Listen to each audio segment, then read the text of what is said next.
especialista en Fuerzas Armadas. Querido maestro Juan, ¿cómo estás? Un gusto saludarte. Igualmente, querido Paco, muy buenas noches para ti y para todo tu auditorio. Gracias. Gracias. Desde tu punto de vista muy objetivo, ¿cómo dimensionar lo que pasó hoy en el campo militar número 1? No estamos hablando de otro cuartel en el infinito del país, del campo militar número 1. Pues mira, desafortunadamente una circunstancia penosa, y penosa en primer lugar porque desde el gobierno se insiste mucho en fomentar, en apoyar, en permitir que este tipo de grupos, como los que hoy fueron, que evidentemente, por mucho que se quiera hacer creer que son estudiantes, Paco, no lo son. Uh-huh.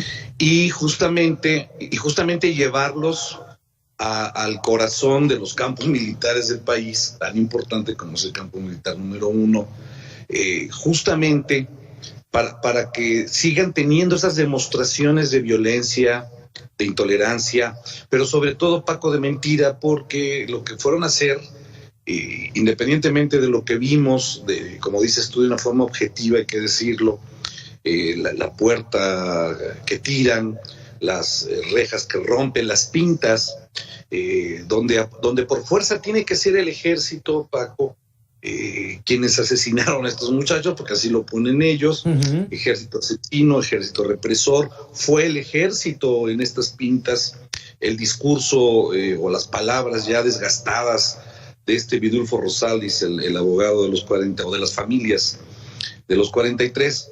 Y entonces nos lleva a esa reflexión, Paco, insisto, muy objetiva, con mucha responsabilidad, de que si el gobierno fomenta este tipo de movimientos, que los fomentó cuando eran oposición, uh-huh, y que hoy ya no pueden detenerlos, vamos a seguir teniendo este tipo de cosas. ¿Qué es la parte que se salva, Paco? El hecho de que los soldados, como lo vimos, pues en contra de ellos jamás, es decir, no hubo una parte violenta por parte de los soldados, una orden de reprimirlos. Pero Juan, ¿hasta dónde va a aguantar las Fuerzas Armadas? ¿Hasta dónde van a aguantar los soldados? Te recuerdo y le recuerdo al auditorio, hemos hablado aquí en Mega Noticias de humillaciones, de protestas, de violencia contra instalaciones militares, recordar Chiapas, recordar Guerrero. Acuérdate de aquel camión lanzado contra los militares en Chilpancingo, en aquella calceta de cobro.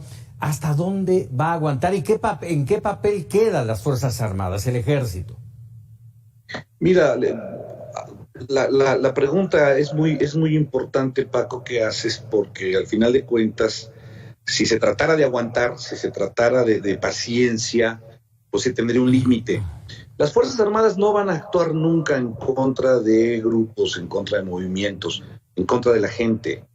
Ese episodio de hace 54 años, en el 2 de octubre, pues simple y sencillamente no se va a repetir. Hoy tenemos un ejército diferente, tenemos fuerzas armadas diferentes, tenemos un país diferente, y quizá, Paco, lo digo en la búsqueda de una respuesta correcta a esta pregunta, esta inquietud que tú haces, es que no vamos a ver nunca esa respuesta violenta por parte del ejército, por parte de la Armada de México, que también le ha tocado lo suyo a la Marina, a la Guardia Nacional, bueno, ni se diga, pero más que otra cosa aquí, Paco, es dejar de politizar asuntos como la seguridad, dejar de politizar a las Fuerzas Armadas, que los últimos 2 meses, pues ese ha sido el intento, Paco, tanto del gobierno, de la oposición, de una gran cantidad de líderes sociales, que les conviene tener este discurso, esta tendencia antimilitar, donde los militares, insisto, tienen que ser culpables de absolutamente todo. Y aquí es el principal problema. Respuesta violenta, Paco, creo que no. Aguantar, van a tener que hacerlo, porque justamente es lo que han venido demostrando las Fuerzas Armadas en los últimos 54 años, Paco, que contra el pueblo, contra la gente, contra estudiantes o contra los que sean, nada, Paco. Así arranca, déjame decirlo, Juan, así arranca de manera legal y formal la Guardia Nacional a cargo de la Defensa Nacional. Es un inicio complicado. muy complicado, muy politizado. Lo que vimos el día de ayer en la Cámara de Senadores, la discusión en la Fiscalía legislativa General de la República incluso.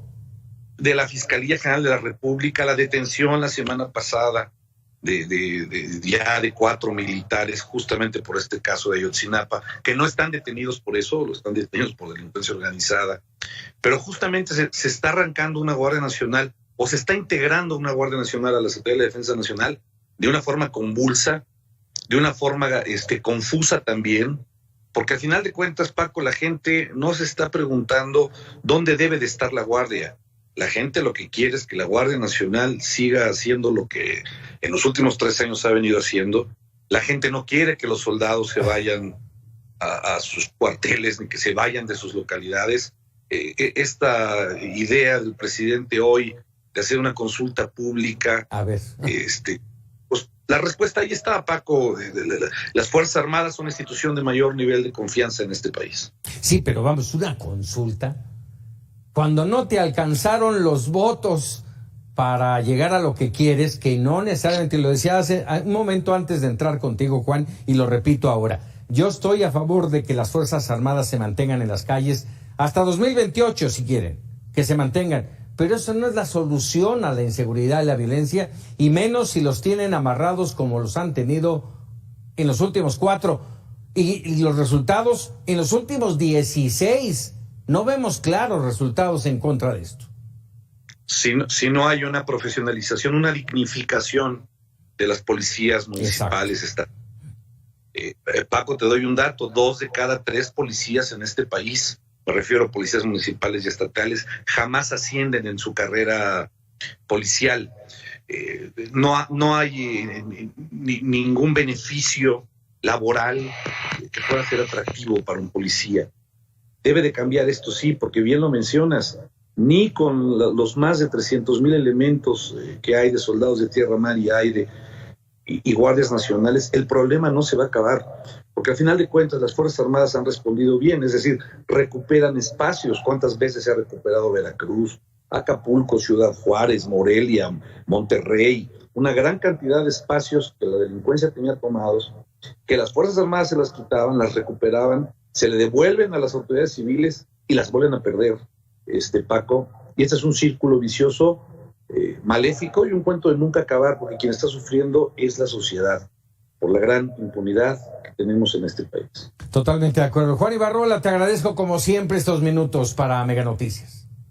Un fuerte abrazo, querido Paco, para ti y para todo el auditorio. Gracias. Gracias. Igualmente un abrazo, Juan. Y bueno, ahí tiene usted el punto de vista de Juan Ibarrola.